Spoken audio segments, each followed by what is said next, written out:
বাড়ি মানে ইট, বালি, সিমেন্ট আর লোহা। আমাদের ধারণা এমনই, কিন্তু যদি বলা হয় এমন একটা বাড়ি বানানো হচ্ছে যেখানে ইটের বদলে ব্যবহার হচ্ছে পুরনো কাচের বোতল, আপনি কি বিশ্বাস করবেন? না, এটা কোনো শিল্পকর্ম নয়, এটা বাস্তব। আর এটা ঘটছে মেক্সিকোতে।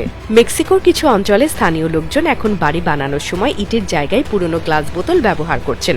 ভাবতে অবাক লাগলেও এই বোতলগুলো ফেলনা নয়, বরং পরিবেশ বান্ধব, টেকসই এবং দীর্ঘমেয়াদী নির্মাণের এক অভিনব উপাদান।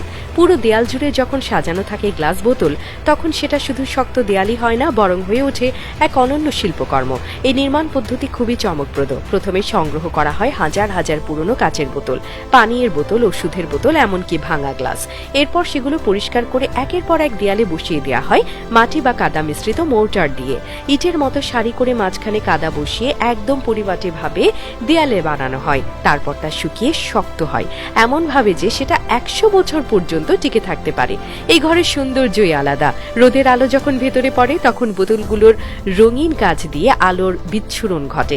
দেয়ালের ভেতরে ছায়া পড়ে সবুজ, নীল, হলুদ রঙের।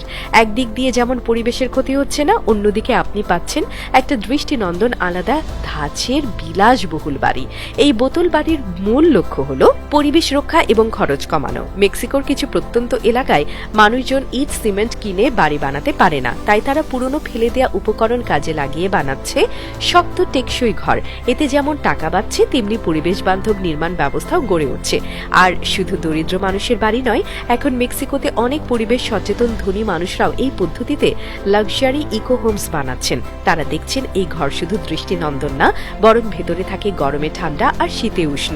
বোতল দেয়ালের কারণে ঘরের তাপমাত্রা নিয়ন্ত্রিত থাকে, বিদ্যুৎ খরচ কমে যায়, দীর্ঘমেয়াদে অর্থনৈতিক সাশ্রয় হয়।